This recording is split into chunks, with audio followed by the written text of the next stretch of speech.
Hello and welcome to highlights of Stage 6 of the 2015 Tour of Oman. After a week under the blazing hot sun, the pro peloton were ready for the grand finale of this year's premier Middle Eastern cycling event. The 6th edition of the Tour of Oman had taken riders from the seaside, across the typical desert terrain, through remote villages that hadn't seen bike racing before, over majestic mountains in front of special ancient castles, and visiting the most revered mosque in the whole of the Sultanate of Oman. The day before the final stage, we'd had problems. A sandstorm forming at the start of Stage 5 at Al Sawadi Beach. Hot blowing air causing havoc at the planned start. Visibility substantially reduced, temperatures well into the 40s, sand particles in the air, and conditions made dangerous by exceptionally strong winds. Conversation between riders and organisers concerning the safety of everybody involved were then undertaken. And after that, a decision taken to move the convoy and the whole of the race down the road towards a planned finishing circuit. There the riders would start again, a neutralised start for the first 15 kilometres, and they were due to take on 3 laps of a circuit that took in 2 climbs. Visibility much better, however the temperatures absolutely soaring, well into the 40s again as you can see, and problems would soon occur for the peloton even in their neutralised racing state. On the first ascent, as many as 6 or 7 riders puncturing, many of them from the same team, tyres starting to explode, and safety seriously in doubt. The patrons of the peloton then took over, had a conversation, and decided to stop the riders at a suitable location in the shade to talk to the organisers about what they thought were dangerous conditions. So a mass conversation ensued.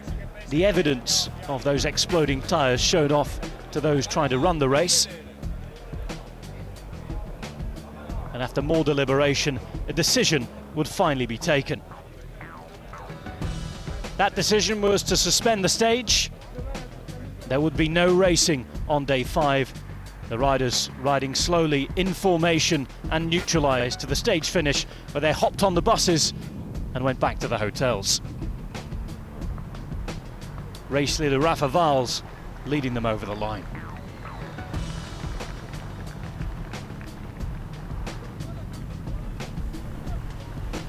So the general classification going into the final stage looked like this. Rafa Valls, the Spanish leader for Lampre Merida, 9 seconds ahead of TJ Van Garderen. Alejandro Valverde would lie 3rd, 19 seconds back. Apart from the red jersey, well, we had the points classification led by Guardini. Louis Meintjes, the best young rider, with the most aggressive rider of the week, Jeff von Meerhagen. So stage 6 was scheduled to run 133.5 kilometres. Short, fast and with plenty of wind about again. Another chance to see the 2 exciting short climbs featured early in the week on stage 2, this time a bit further from the finish. So the final day, and finally conditions improving, racing returning to the roads of the Sultanate. Stage 6 starting at the Oman Air headquarters, with local supporters turning up for photos with the race leader Rafa Valls. It was a race route that offered many possibilities and theories as to how the stage would play out. Would it be one for the likes of the breakaway boys, or would Alexander Kristoff and the rest of the sprinters have their day? We were lucky enough to speak to Tom Bonen to get his opinion of how the racing would play out on the 6th and final day of this Tour of Oman. Tom, 2 climbs towards the end of the stage again today. Could be an interesting one, and maybe one for you? It's a very particular stage today. I think a lot of riders are still interested in winning a stage. We haven't had many stages for breakaway, for example.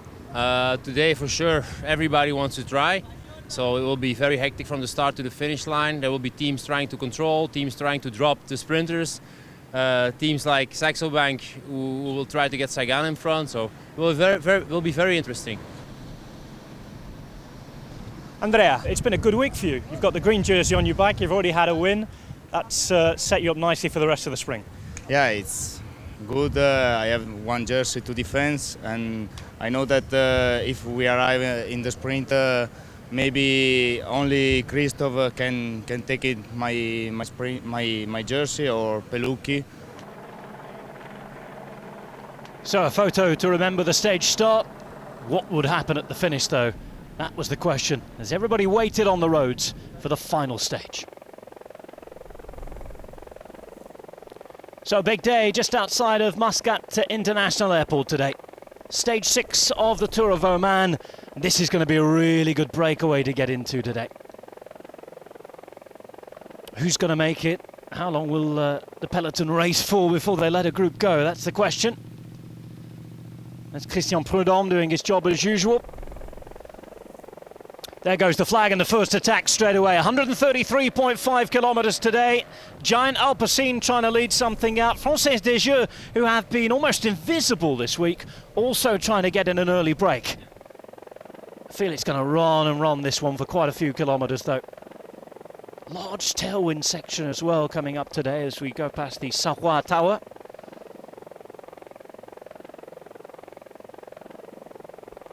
Out towards the coast again at Asseb. Back in and eventually back onto the Muscat Expressway. Now then, here we go. Kessa. Astana also trying to put riders up there. There's Tom Bonen, just alongside Peter Sagan. Those two guys could be fighting it out on the Matra Corniche later today. Bardiani been present. Trek having a go. Popovic trying to put the pace down. Really interesting to see which move is going to stick here. Remember, has to be the right composition for just about all the teams to be happy. Oh, problems as well for Greg van Avermaet here. He actually punctured before the flag was waved. That's 2 front wheel punctures in the space of a couple of kilometres for poor Greg van Avermaet. Already with the pace that's on here, going to have a job fighting his way in. Now Van den Berg on the left-hand side as we look at it. Another rider on his wheel here, and Van Merhagen again is trying to follow. Oh, what a week this guy's having. 4 days we've raced so far, 4 days he's been in the break, and he's trying again. It's Kesa on the left-hand side. Van den Berg's there as well, so 2 riders for Ethics Quickstep. And Van Merhagen for Topsport Vlaanderen behind in that wonderful polka dot Omani flag jersey for the most aggressive rider. Van den Berg trying to let him in. Oh, and Van den Berg, well, just taking off the pace. Looks as though he's not going to bother staying in the break there. He's led out his teammate Ilio Kessa. Kessa up there with Van Merhagen. Van den Berg back in the bunch now. Rider trying to bridge across. inCycling have their man in there. For the power he's putting on, it looks like it could well be Matthias Brendle, the former world hour record holder. Skyrider in there as well. That's Danny Pate, 35-year-old from the United States of America. Colorado rider coming across to make it 4. Looks as though there might finally be a gap opening up here. But Yellow Alace is trying to get in as well. 18 seconds in front of the group behind. Big gap to close at this point as well. Wind changing direction as they hit the coast. A couple of the Katusha riders enjoying themselves. Jacopo Guarnieri on the left-hand side showing the acrobatics. So this is a break that looks like it's going to stick, I think, now. Certainly for the moment, as we've got around about a minute gap at this point. Very rare that you see a rider from Team Sky in a break in these one-week races. Danny Pate's there alongside Ilio Kessa, Matthias Brendle and Jeff Van Merhagen, yet again ever present in the breakaways this week. Oh, it's not looking good for Yellow Alace. Topsport trying to get 2 riders in there. Lampre, as you'd expect them to do, just putting a little bit of control at the front. Got one of the most experienced road captains in the world with Ruben Placer riding for them this year. So there's Asseb, the largest city in the Sultanate of Oman. Population of around 220,000 people. And it's here you can see the Omani relationship with the coast and all the fruits economically and of course in terms of food down the years that it's brought. Good to see people out on the roads enjoying this race as well. So Peloton quite relaxed here. Certainly look to accept the four that have gone out in the break.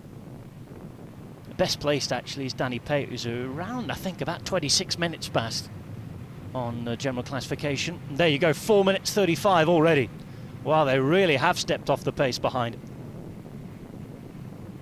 Just over 25 kilometres ridden. Danny Pate on the front, by the way, in the left. BMC starting to ride a little here.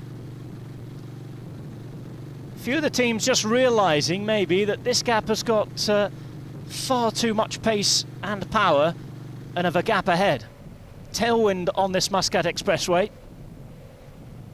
And there's the proof, 9 minutes 12 seconds with only 72 kilometres to go. And I tell you that this tailwind is going to stay behind them until around the last 30 kilometres today. That's when the climbs start. A lot of work to be done by those chasing to pull this back now. That's the Al Khawair Mosque, the Sultan Said bin Taimur Mosque, to give it its full name, built in the memory of the father of the present Sultan Qaboos, located in Al Khawair near the Technical College, first opened in the year 1999. Built in the style of the Turkish and Ottoman mosques. On to the first climb of the day. Quick Step leading it, Ilio Kesa. Danny Pate just behind him in the black and blue. inCycling with that wonderful blue, red and white kit behind as well. It's just 800 metres, but it's a steep one. Average of 9.8%. Alhamria. Gives you wonderful views all the way back to Muscat down the valley as well. Spectacular contrast between the houses and the mountains here. But they've still got a really good gap here, as you see Christian Prudhomme taking a few photographs behind. Led to believe that that's for the official Twitter feed. Fast roads here. Really, really good rolling roads for the next 10 kilometres or so. And these riders have seen them once already this week. Oh, Valverde's having a go behind. Now, Lampre must respond. This is brilliant for the general classification. It means there may well be a fight as far as that's concerned as well. Well, Rafa Valls was under no illusions when he won on Green Mountain the other day. He said he was still going to have to fight for this jersey. Lampre, for the minute, looked to have it controlled. Final climb of the day. 1.4 kilometres at 9% up to Al Jissa. Once again, they came across it on stage 2. Ilio Kesa, this comes to a sprint, surely the fastest of the four men out there. It's looking really likely that they can stay out now. 4 minutes and 22 with 28.2 kilometres to go. The Peloton still, well, they've shaken a few riders off the back, but there's not the raw, powerful pace that's going to bring this four group back. Oh, this is the big roundabout that was very close to the stage that Fabian Cancellara won at Al Bustan. They're going to go right past that finish line and continue to Matracornish. Coming up past the Al Alam Palace. And the Al Alam Royal Palace is the ceremonial palace of His Majesty Sultan Qaboos of Oman.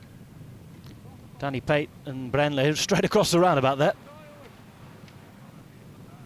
These guys are going to start to think about their own options soon after all the teamwork they've put in together so far.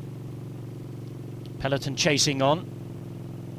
Oh, well, look at that. They must be chasing fast enough because all the team cars behind look like they're getting flashed by the speed cameras. Interesting letters might be arriving for the directeurs sportifs on their returns homes. Look at this, quite magnificent, isn't it? Into the old town in Matra, and this is Muscat Gate. Beautiful area to stroll along the coast, but it's going to be no stroll for these four guys.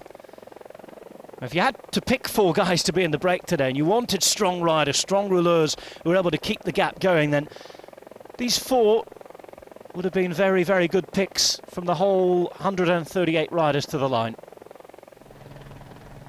Not too much weakness here. And they're going to come through the finish line for the first time now. We'll get another time check once they do. 2 laps of this final circuit. Little bit of a rise in it. There is Muscat down in the distance, just at the foot of the mountains. And the Matra Corniche on your picture now. Famous for its souk as well. One of the oldest marketplaces actually in the Arab world, and one of the oldest trading ports around in this part of the world as well. Popular among tourists, but also amongst Omanis who come up during the Eid festivals every year to buy jewellery in the souk. Fantastic ambience. But it's all about the bike racing on the roads outside right now. Here come the peloton. Are they interested enough to put in a couple of big turns to pull this back? Will enough teams collaborate? Remember, there are 4 teams that aren't going to need to work here. The likes of Quick-Step, Yam Cycling, Top Sport, and of course Sky have all got guys in the breakaway. No chasing to be done by them whatsoever. 8.5 Ks to go. Oh, and look, they've still got 2 minutes and 28. Astana desperately trying to do something. But I have a feeling that their sprinter behind Andrea Guardini's been dropped from this group. No race radio here. Do these guys know that? Vincenzo Nibali looking behind. Brenly at the back now. Kesa there as well. See the peloton coming down the other side of the road. Still 2 minutes and 15 at this stage. Kesa will be happy for it to come to a sprint, I'm sure. Brenly, a quick man as well. But of course, as he proved in his world record attempt and successful attempt at the time of getting the hour record, he can also ride right away and keep up a pace. If you feel that like someone like Van Meerhagen and Danny Pate would have to attack as well. Here come Tinkoff Saxo now. Tom Bonen close to the front. Bora Argon trying to do something too, and in the meantime for the red jersey, for the Lampre team, for Rafa Vals, it's all about staying out of trouble and at the front of the race. Alexander Kristoff there with Katusha on the right-hand side. Breakaway still together for now. How is this going to play out? Surely they're starting to think of their own options now. They know that it's going to come down to something between those 4. And here we go, Danny Pate. Danny Pate is putting in the first dig here. First attack from the Skyrider. Hasn't won a great deal at all in his career. He's been a loyal domestic for all the teams he's ridden for. Been at Sky since 2012, but look at this, Brenly goes. Brenly goes, can they follow? Pate is the first man to try and do so. Van Meerhagen behind him, and it's Ilio Kesu struggling at the back now. Oh, and this is a really good move by Brenly. Talked about the power and keeping up the power, the consistency in his riding. He's riding away from the rest of them now. Oh, they've got to be careful here. Descent to come. 1:38 to the peloton, but if Brenly get to end, they don't close this gap now with 3 kilometers to go. That will be that for the stage. Pate's doing his level best to try and close now, and they're going to have to take some risks on the descent. It's not too long, just a little bump in this circuit that takes us around Matra Corniche. Peloton chasing behind. Peter Sagan, second wheel here. Micah doing the work. And again, perhaps an attempt from some of the GC guys to better their position. For Micah, it's a long, long way to get back up onto the podium. Valverde at the front, making sure that his podium position is secure. But this is Matthias Brenly through the Muscat Gate again, and he's approaching the final kilometre. Wonderful ride from the Yam Cycling man. Look at the distance he's got. Case has caught up with the other 2, trying to pull them back. But of course, if you put all that effort in yourself, you're just going to drag them to the line with you. Brenly burying himself into the final few hundred meters now. Ride of his life here from the Austrian. It's been a big decision from Yam Cycling to change and make that leap from professional continental to World Tour. Oh, and we've attack. Another attack. It's Ethics Quick-Step. It is Ilio Kes, and the Belgian is in there on it and trying to close the gap. Is this going to be the move that closes it up and makes for a very, very good finale? You look at that gap from the air and you think he's got a big task going behind. There's action too. It's all kicking off here. Alejandro Valverde. Rafael Majka has to look and wear the Lampre jerseys. Where are the Lampre jerseys? Rafa Val's around 10th rider back at the minute. In the meantime, this is Kessa, and he's gaining.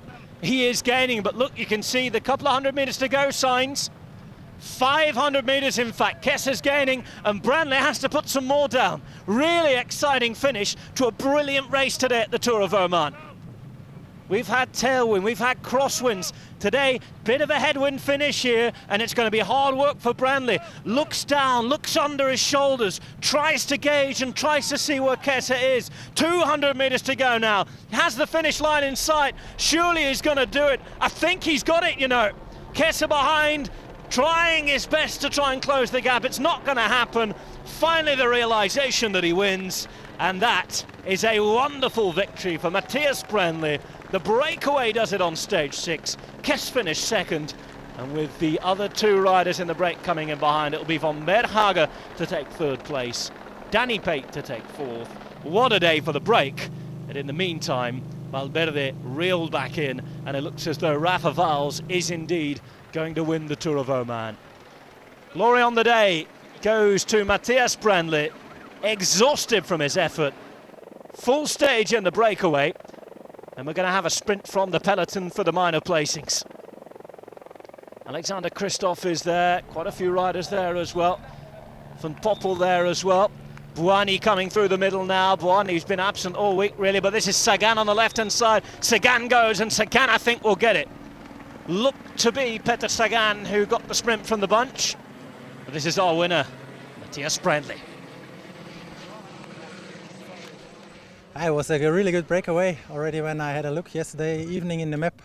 I thought this stage could be good for me. I thought I will give everything. Last stage here in Oman, I want to prove myself, and it was really good, and it was a strong breakaway, and I have to thank also the riders who were with me. We all did a great job, and in the end I was finally lucky to win the stage. And win the stage he did. This is how it looked at the end. Matthias Branley coming home 4 seconds ahead of Iljo Kessa. Jeff van Merhagen in third, 13 seconds back, with Danny Pate in fourth as well. And the peloton, 1 minute 16 behind. Peter Sagan edging out Sinkeldam, Buani, Kristoff, Lutsenko and Bennett in the sprint for the minor places. Dignitaries ready to receive the winner of the Tour of Oman and the full podium as well in the end. Rafa Valls of Lampre Merida winning ahead of TJ Van Garderen on the right for BMC. The man on the left, Alejandro Valverde, third place overall. Final confirmation of those results, and the margin of victory was 9 seconds for Valls ahead of Van Garderen. Valverde third, Majka fourth in the end, 32 seconds back. Good week for Janssen van Rensburg, Meinkies, Fulsang, Hermans, Arredondo and Conrad all in the top 10. Rafa Valls, winner of the Tour of Oman. How does that sound? Wow, fantastic. I'm really happy. And how did the week go? Well, it all went brilliantly for us. It was a dream win on Green Mountain. We were able to pull it off, and well, today the team has been spectacular. We raced in the ways that suited us. We put the right tempo on at the right moments, and it was so much easier, I think, thanks to the team that I had with me today. Race organisers Eddie Merckx and Dirk de Paul presented a special Most Combative Rider jersey to Omani authorities on their behalf, wishing Sultan Qaboos a speedy recovery and a quick return home. He's currently receiving medical treatment abroad.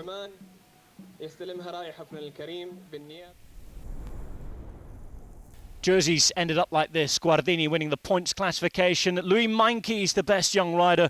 And one of the stories of the week, the emergence of the young Belgian talent, Van Merhagen. Thank you very much, everybody. Wassalamu alaikum wa rahmatullahi wa barakatuh. Jeff, it has been a wonderful week for you. 5 stages were ridden, 5 breakaways you were there. You almost had a chance at winning that final stage, and you've walked away with the most aggressive rider jersey. I think you've got to be happy with that, haven't you? Yeah, I am. It was pretty hard today. We went in the beginning when Iljo went. I wasn't on the wheel directly, and it was very hard for me to get on the wheel. But then Matthias and Danny came into the group, and they were really motoring. They were really going hard. I didn't do all the work they did because my legs hurt pretty much when we started already. So yeah, I'm pretty happy with third today, and I think it's a good way to start my pro career. Well, that wraps up the Tour of Oman for 2015. Thanks for watching. We leave you now with some spectacular shots from this week. And until next year, from Oman, it's goodbye.